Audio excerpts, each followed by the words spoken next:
요한계시록 16장 보라, 내가 도둑같이 가노라.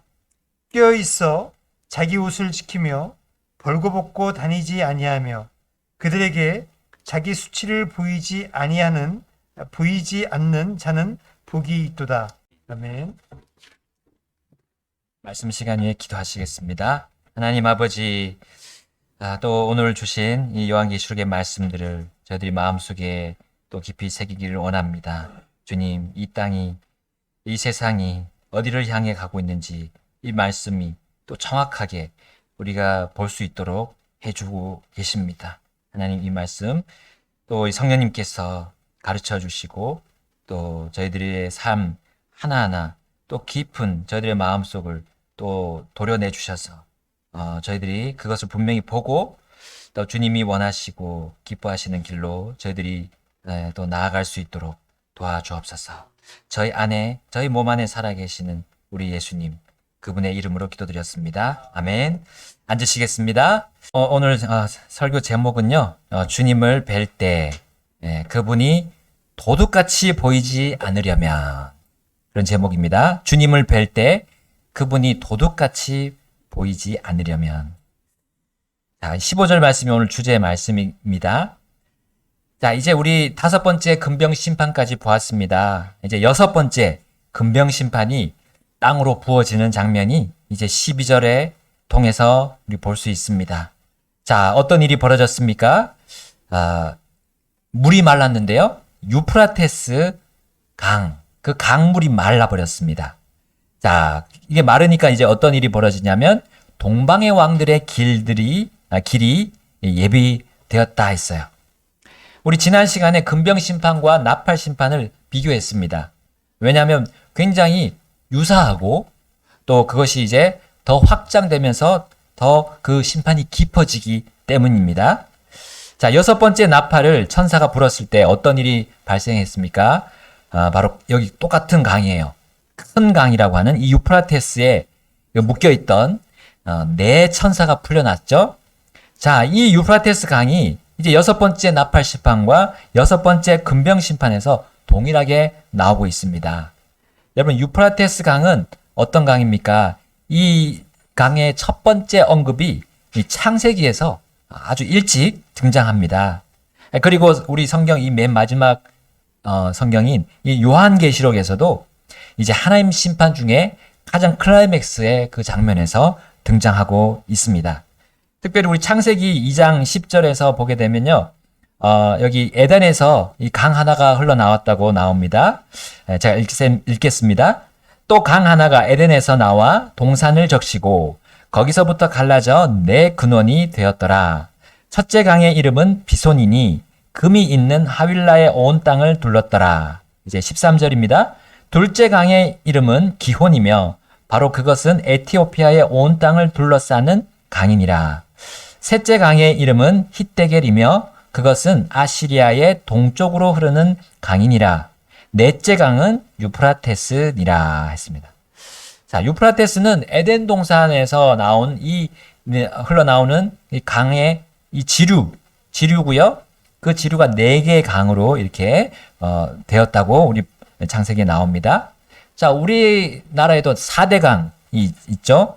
이 세상이 창조된 직후에도 이 세상에는 크게 4대 강이 있었습니다. 그 중 하나가 이제 유프라테스였고요. 자, 그러므로 이 강이 큰 강이고요. 지금도 우리가 이 강을 물론 그 폭은 그렇게 크지 않지만 굉장히 큰 강으로 우리는 부를 수 있습니다. 자, 우리 에벨의 시대에 이 땅들이 나누어졌습니다. 하나님께서 이 땅을 여러 개로 나누셨는데 이 유프라테스는 현재까지도 남아 있다는 거죠. 우리 서아시아에서 가장 긴 강이 바로 이 유프라테스입니다. 자, 유프라테스는 이 티그리스 강과 이제 마주 보면서 북쪽에 티르키예로부터 이제 발원합니다. 그리고 이제 남동쪽 방향으로 시리아와 이라크를 거쳐서 우리 페르시아만 그쪽으로 이제 빠져나가는 강으로 우리는 볼 수 있어요. 자, 성경에서 이 유프라테스 강은 이스라엘이 차지할 동쪽, 제일 끝 동쪽의 경계로 하나님께서 보여주셨습니다. 나아가서 이 유프라테스는 이 죄로 물든 이 세상을 하나님께서 최종적으로 심판하실 때, 이제 원수 갚으실 때 그 출발 지점으로 이 강을 사용하실 것입니다. 자, 이 6번째 나팔 심판 때 바로 이 유프라테스 강에 묶여 있던 그 천사들이 풀려났고, 그리고 이제 그들이 하는 일은 뭐였습니까? 이제 정해진 해와 정해진 날과 시와 그때 이제 사람들의 3분의 1을 죽이는 것이었어요. 자, 이 천사들은 매우 특이하고 또 강력하고 끔찍한 그런 무기를 가지고 있는 2억의 기병대, 이 기병대들을 거느리고 이제 사륙을 하러 나갈 것입니다. 자, 그러나 이 6번째 금병 심판 때는 단순히 유프라테스 강물이 말라버리는 거예요. 말라버리고 이제 어떤 일이 벌어집니까? 이 동방 왕들의 길이 뚫리게 됩니다. 이제 동방의 왕들은 이 유프라테스 강의 동쪽에 있는 나라들로 우리 볼 수가 있습니다. 자, 지금으로 따지게 되면 이제 강대국들 중에 뭐 중국이나 인도 이렇게 볼 수가 있겠죠. 자, 이들 민족들은 이제 7년 대환란 후로부터는 그들의 기세가 이제 꺾이는 거예요. 왜냐하면 하나님의 재앙들이 무수하게 떨어집니다. 그래서 세상의 여러 다른 강대국들과 더불어 피해를 가장 크게 입는 나라들이 되겠죠. 자, 그러나 이 유프라테스 강이 마르기까지 그들은 한동안 이제 힘을 비축하게 될 것입니다. 그리고 전에 이 천사들을 묶어둔 이 유프라테스 강물이 자, 이번에는 완전히 마르면서 그 민족들 역시도 이제 꽁꽁 묶여 있다가 이제 풀리는 것 같은, 그래서 이제 박차고 일어나는 그런 계기가 될 것입니다. 이제 그렇게 해서 이제 7년 대환란 마지막을 향해서 치닫게 되겠죠. 자, 이제 나팔 심판 때는 이 영적인 세력인 천사들과 이 육적인 세력인 이 기병들이, 2억의 기병들이 하나가 됩니다.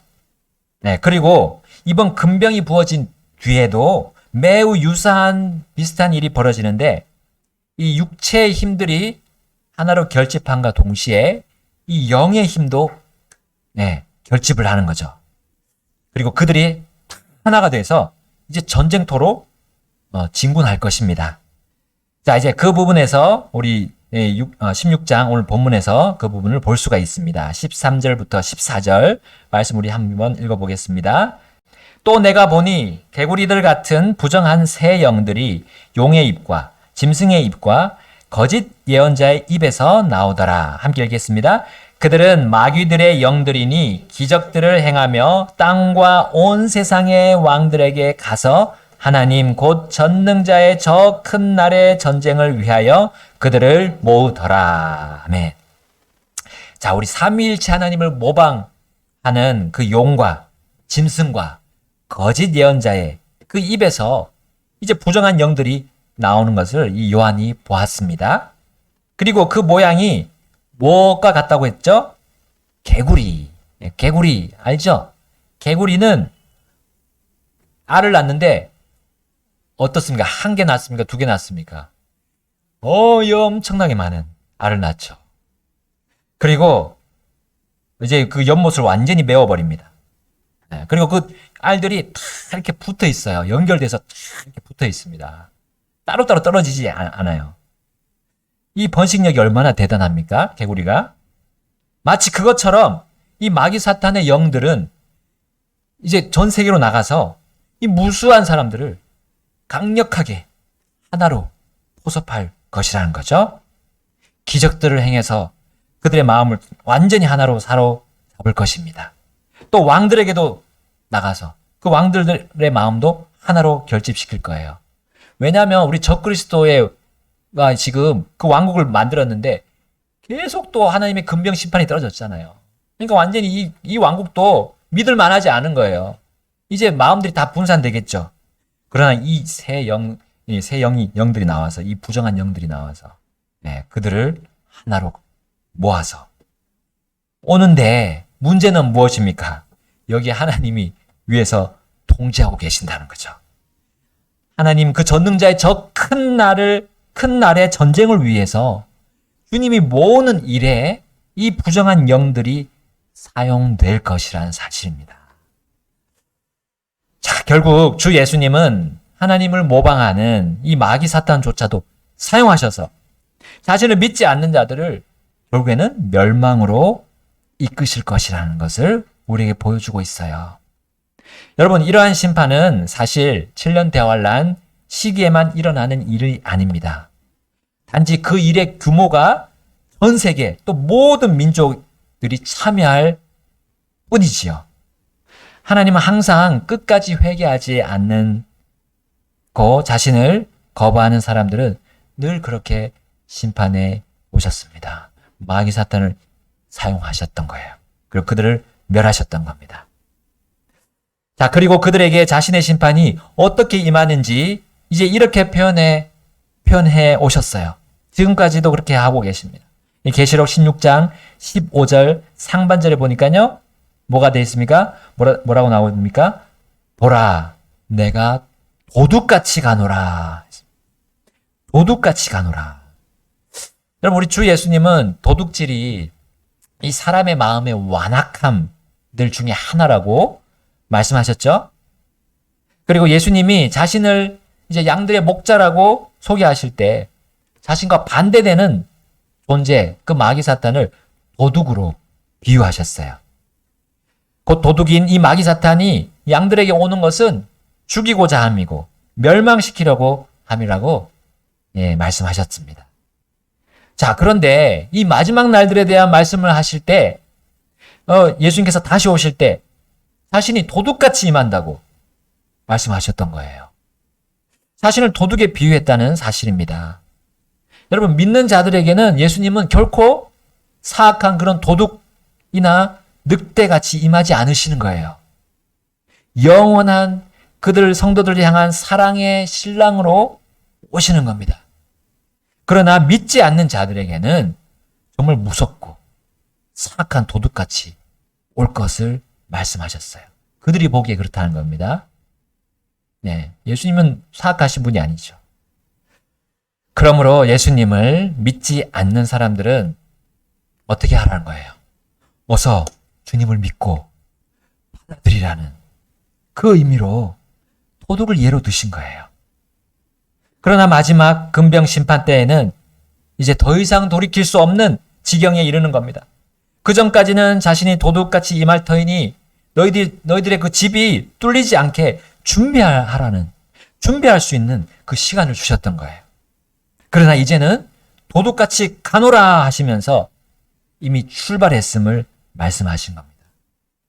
이것은 바로 그때, 그 7년 대환란 때가 되면, 그리고 그 마지막 그 금병 심판이 부어질 때가 되면 아무리 회개하고 싶어도 회개할 수 없다는 거예요.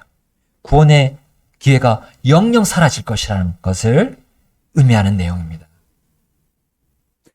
자, 그러나 거기에 더해서 이어지는 내용을 본다면 여러분, 주님이 아직 기회를 주심을 볼 수 있습니다.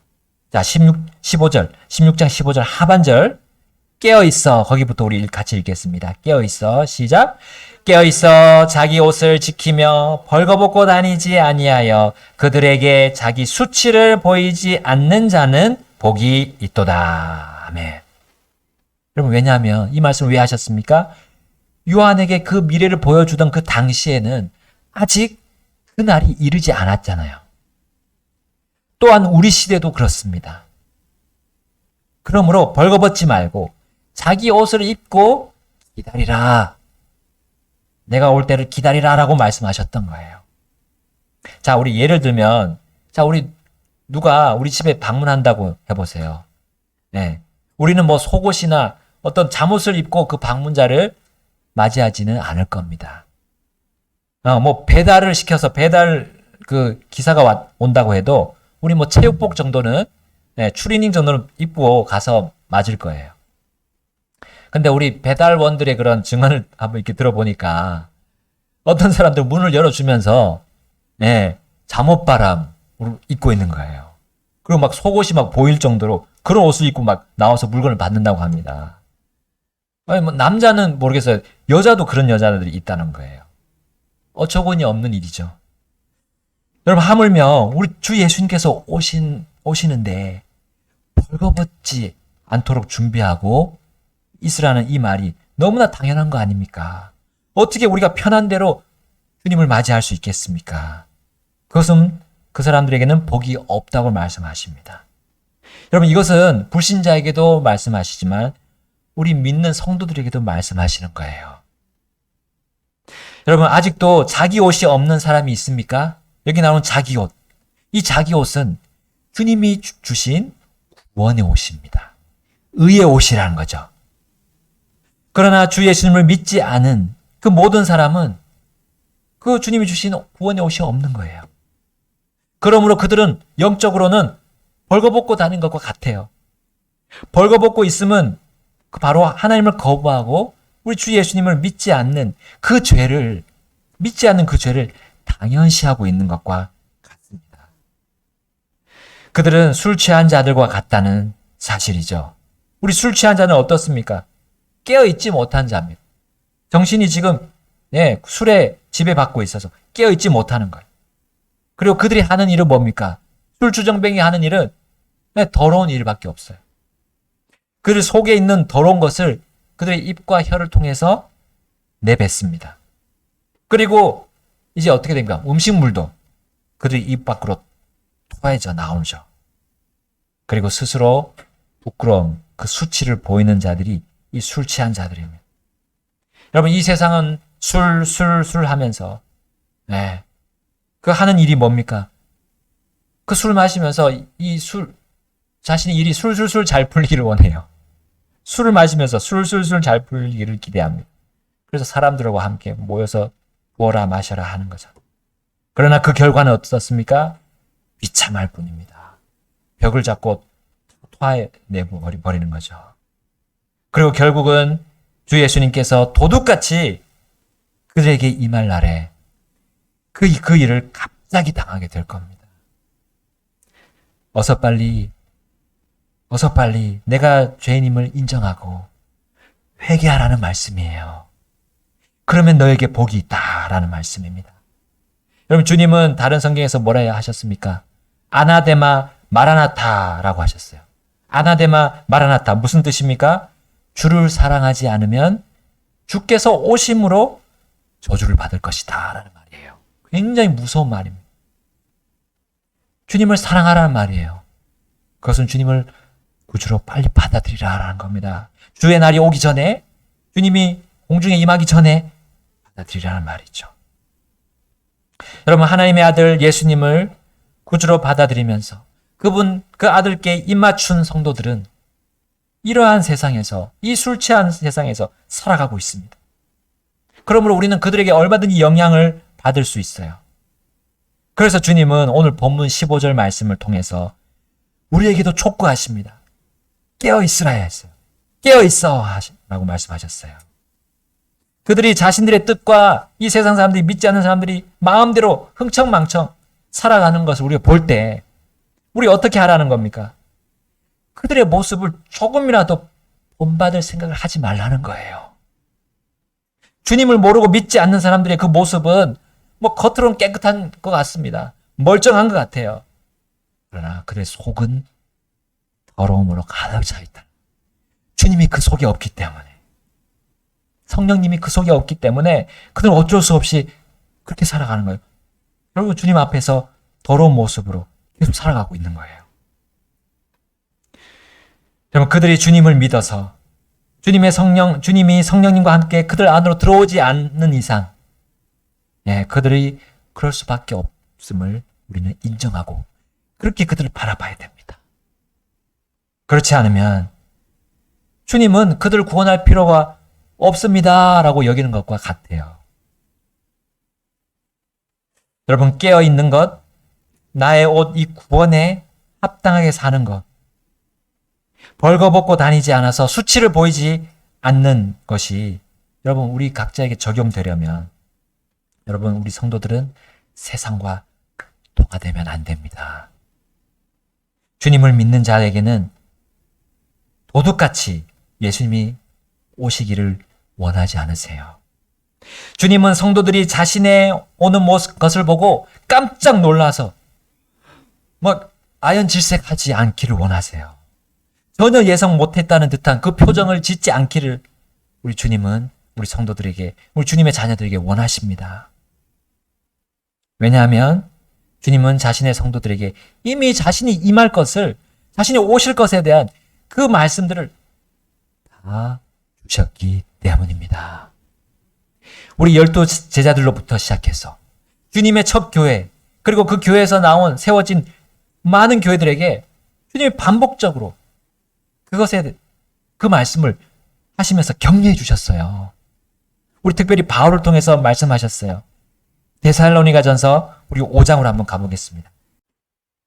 자, 우리 1절, 2절 제가 먼저 읽겠습니다. 그러나 형제들아, 그때와 그 시기에 관하여는 내가 너희에게 쓸 필요가 없느니라. 이는 주의 날이 밤에 도둑같이 오는 줄을 너희 자신이 완전히 알기 때문이라. 아멘. 자, 그때와 그 시기가 앞에 4장에 나오는 부분입니다. 4장에 무슨 내용이 나옵니까? 그 부분에 바로 성도들의 휴거가 나옵니다. 그렇죠? 주의 날이 시작되는 겁니다. 네, 그 날이 도둑같이, 우리가 아무도 모르잖아요. 아무도 모르는 의미에서 도둑같이 온다고 말씀하셨어요. 우리가 주님을 도둑같이 보는 게 아니라 아무도 알지 못할 때 오시기 때문에. 자, 우리 4절과 6절 함께 읽겠습니다. 4절 그리고 바로 6절 읽겠습니다. 시작. 그러나 형제들아, 너희는 어둠 안에 있지 아니하니 그 날이 도둑같이 너희를 덮치지 못하리라. 아멘. 6절입니다. 그러므로 우리는 다른 사람들처럼 잠자지 말고 오직 깨어 정신을 차리자. 아멘. 자, 어떻게 우리가 깨어 있고 정신을 차릴 수 있습니까? 어떻게 우리가 자기 옷을, 우리 구원의 옷을 지키면서 우리의 구원에 합당한 삶을 살면서 우리가 수치를 보이지 않을 수 있습니까? 여기 우리 데살로니가 전서 5장 8절을 통해 보겠습니다. 5장 8절 함께 읽겠습니다. 그러나 우리는 낮에 속하였으니 정신을 차려 믿음과 사랑의 흉갑을 입고 구원의 소망을 투구로 쓰자. 아멘. 여기 기본적인 주님의 가르침, 바로 그 교리 안에 굳게 서라는 말이에요. 그 시작은 무엇입니까? 바로 구원입니다. 주 예수님과 내가 관계가 있느냐라는 거예요. 예수님께서 내 몸 안에 들어오셨느냐는 거예요.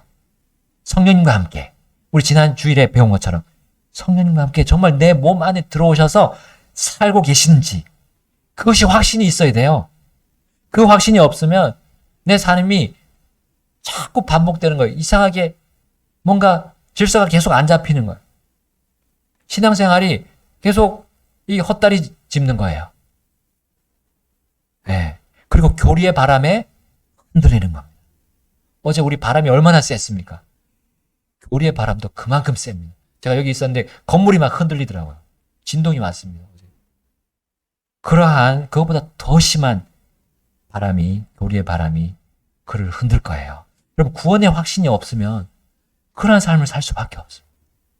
또 이 말씀에 대한 믿음이 없으면 살 수가 없어요. 여기저기 그냥 돌아다니는 거예요. 이 성경에 대한 확신이 없으면 바로 설 수 없습니다. 어떻게 우리 그리스도인이 무엇을 기본적으로 가지고, 기초를 가지고 바로 살 수 있겠습니까? 여기에 바로 믿음이 들어있는 겁니다. 여러분, 이것이 우리의 소망입니다. 이 구원의 소망, 구원의 소망을 가지고 투구를 탁 쓰면 우리의 머리가 완전히 보호되듯이 보호가 된다는 거죠. 우리 주님이 내 안에 계시고 내가 주님 안에 있음이 우리 그리스도인의 믿음 아닙니까? 우리 성도들이 또한 가지고 있는 그 사랑 아닙니까? 사랑. 주님의 사랑이 여기 들어있지 않습니까? 주님이 내 안에 계시고 내가 주님 안에 있다는 거. 우리 아가서에서도 그 말씀이 잘 나와 있습니다. 여러분 한번 기회 되면 보시면 주님과 사랑의 그 모습을 거기서도 볼 수 있어요. 우리 데살로니가전서 5장 10절 이렇게 말씀합니다. 5장 10절. 그분께서 우리를 위해 죽으신 것은 우리가 깨어 있든지 자고 있든지 우리가 그분과 함께 살게 하려 하심이라. 아멘. 여러분, 나 혼자 사는 게 아닙니다. 내 안에 계시는 주님과 함께 우리가 살아가는 거가 우리 성도들의 믿음의 삶이고 우리가 또한 보여야 할 그런 사랑이에요. 사랑의 힘이 거기서 나오는 겁니다. 우리 어떻게 원수를 사랑할 수 있습니까? 우리 힘으로 사랑할 수 없습니다. 주님이 나를 사랑한 것을 계속 경험하면서 그분과 관계, 교제 속에서 그것이 풍성해지면 자연스럽게 그 사랑이 흘러나오게 되어 있어요. 자, 이제 구원 다음에는 기본적인 이 교회 생활을 함으로 우리가 깨어 있을 수 있습니다. 그럼 구원의 복음에 합당한 삶이 어디서 나옵니까? 이 교회 안에서 나오잖아요. 우리 구원받은 같은 지체들끼리의 삶에서 나오는 겁니다. 또 배울 수 있는 거예요. 그래야 우리가 벌거벗고 다니지 않는, 수치를 보이지 않는 이 성화의 삶을 여기서 우리가 살아갈 수 있는 겁니다. 배울 수 있는 거예요. 자, 그것이 이제 데살로니가전서 5장 11절에서 13절에서 볼 수 있어요. 우리 함께 읽어보겠습니다. 제가 먼저 11절, 12절 읽고 우리 13절 함께 읽겠습니다. 그러므로 너희가 지금 행하고 있는 대로 너희들끼리 서로 위로하고 서로를 세워주라. 그리고 형제들아, 우리가 너희에게 간청하노니 너희 중에 수고하고 주 안에서 너희를 감독하며 너희를 훈계하는 자들을 너희가 알고 13절 함께 읽겠습니다. 또 그들이 하는 일로 인해 사랑 안에서 그들을 매우 귀중히 여기라. 그리고 너희끼리 화목하게 지내라. 아멘. 여러분, 교회 안에서 이 주님께서 세우신 리더들이 있습니다. 그들을 알고 대우하는 이 일이 먼저 잘 된다면 그 다음에 이제 우리가 서로 지체끼리 세워주고 화목하게 지낼 수 있는 힘이 생기는 거예요.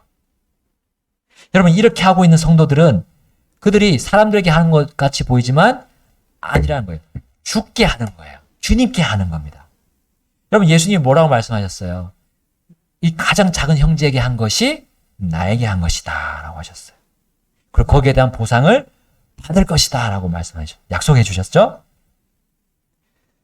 여러분, 그리고 우리 주님의 오심을 볼 때 주님은 그들에게 도둑같이 보이지 않게 해주실 거예요. 그것이 정말 가장 큰 보상이 아닐까 생각됩니다. 우리 주님을 정말 신랑처럼 볼 수 있게 하는 거. 네. 우리가 그리고 기쁘게 당당하게 주님을 맞이할 수 있는 그것이 가장 큰 보상입니다.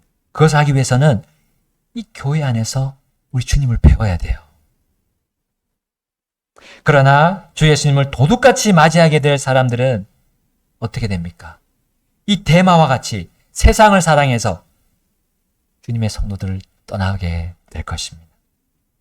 지금까지 지켜온 그 믿음을 포기하는 거예요. 그럼 그런 일이 벌어졌습니다. 과거에 그런 일들이 있어 왔어요. 벌어지지 않을 거라는 장담하지 못합니다. 여러분, 주님 안에 그 영원한 소망 대신에 세상 안에 그 희망을 찾아서 헤매는 사람들이 있어 왔습니다. 주님이 피를 흘려서 사신, 이 생명을 주셔서 사신 이 주님의 사랑의 결정체인 이 교회를 등지는 일들이 있어 왔어요. 또한 자기 십자가를 지다가 그냥 내팽개치고 세상이 주는 그런 사랑을 얻으려고 발길을 돌린 경우들이 있었습니다. 깨어있지 못해서 그랬습니다. 이 말씀, 오늘 주신 이 간단한 이 말씀대로 하지 않았기 때문에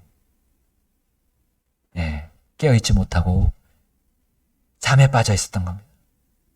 여러분, 깨어있을 것입니까? 아니면 잠에 빠져 있을 것입니까? 우리 주님은 이 베드로를 통해서 이 도둑에 대해 다시 한번 말씀하셨어요. 베드로후서 3장 10절로 우리 한번 가보겠습니다. 자, 이게 마지막 날이죠. 주의 날이라고 하는 이 세상을 하나님께서 심판하실 날을, 그것이 또 도둑같이 온다고 말씀해 주셨어요. 그러나 주의 날이 밤에 도둑같이 오리니 그 날에는 하늘들이 큰 굉음과 같이 함께 사라지고 그 원소들이 뜨거운 열과 함께 녹으며 땅과 그 안에 있는 일들도 불태워지리라. 아멘. 여러분, 어제 우리는 강릉 산불을 정말 가까이에서 접하신 분들의 증언을 우리는 보았습니다. 우리 집사님이 또 사진 찍어서 보내주셨지만 그 언론 기사들을 통해서 우리 알 수 있었어요. 제가 기억나는 그 증언 중에 하나는 우르르 쾅쾅 소리가 났다. 우르르 쾅쾅.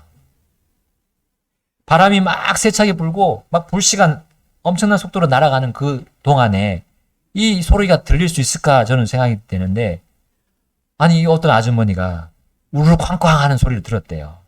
근데 그게 소나무가 타늘 때 나는 소리였다고 합니다. 여러분, 그런데 이미 주님께서는 이 주의 날, 이 온 세상이 불에 탈 때 하늘들이 큰 굉음을 낸다고 했어요. 심판날에 하늘들이 큰 굉음을 낼 거라고 말씀하셨습니다.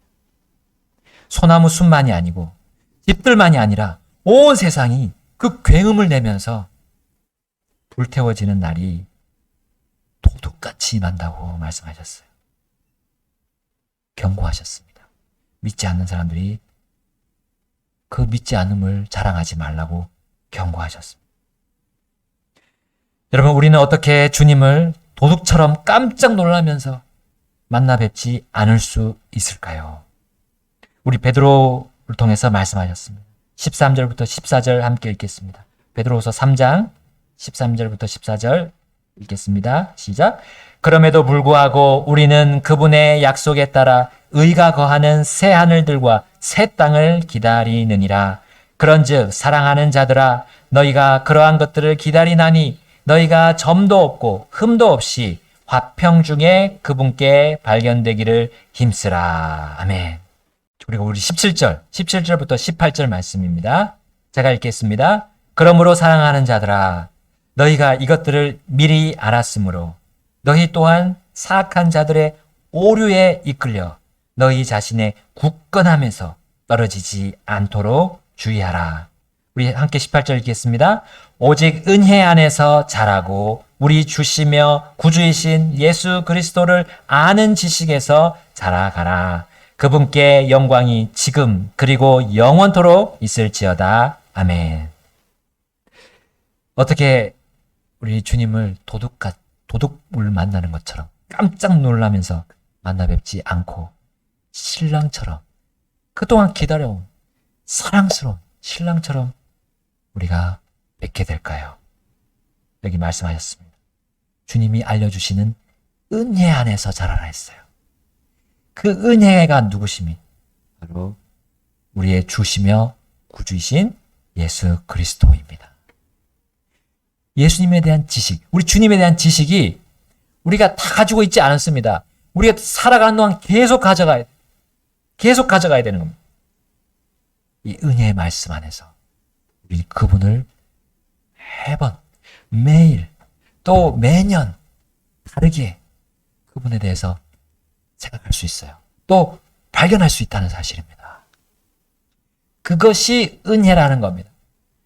우리가 이 세상 필요들을 채움받고 또 부족한 부분을 받고 우리가 또 건강도 받는 거, 이런 것도 물론 은혜입니다.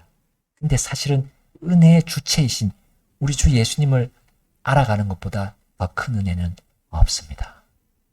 왜냐하면 그분이 우리를 죄악 가운데서 구원해 주셨고요, 이 마지막 불심판으로부터 구원해 주셨기 때문입니다. 그리고 우리에게 새 하늘들과 새 땅의 그 은혜도 주셨어요. 소망으로 주셨던 것.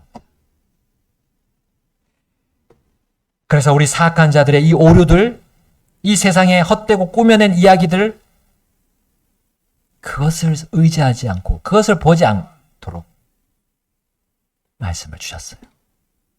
은혜와 진리의 말씀 안에서 우리가 굳게 서 있을 때 우리의 사랑스러운 신랑 예수님을 뵙게 될 것입니다. 떳떳하게 뵙게 될 거예요. 만나긴 하지만 도둑같이가 아니라, 도둑처럼 보는 것이 아니라 사랑의 우리 신랑처럼, 신랑으로 뵙게 될 것입니다. 여러분, 오늘 주님의 말씀 들었습니다. 주님은 도둑같이 오시겠다고 말씀하셨어요. 우리가 알 수 없는 그 부분에 대해서 그렇게 오시겠다고 말씀하셨습니다. 그러나 주님은 결코 우리가 도둑처럼 보이기 원치 않으십니다. 결코 원치 않으십니다. 어떻게 하실 겁니까? 깨어서 우리 주님과 교제를 날이 가면 갈수록 더 깊어져야죠. 그 교제가 더 깊어져야죠. 주님을 내가 더 배우고 더 알았습니다. 주님에 대해서 더 발견했습니다라는 간증을 우리가 할 수 있기를 주님이 원하십니다.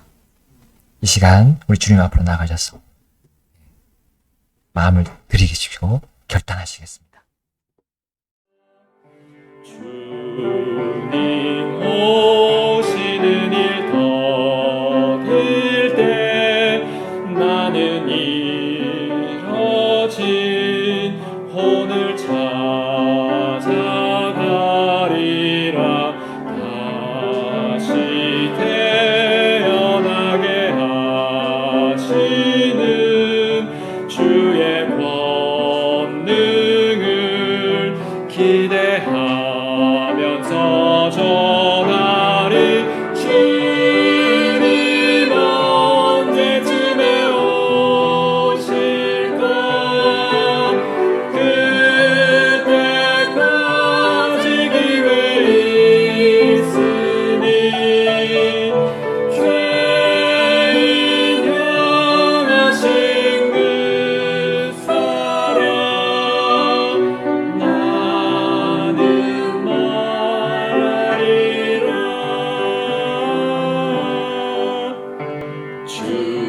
주님 오래전에 오셔서 나를 위하여 피를 흘려주셨네. 다시 살아나신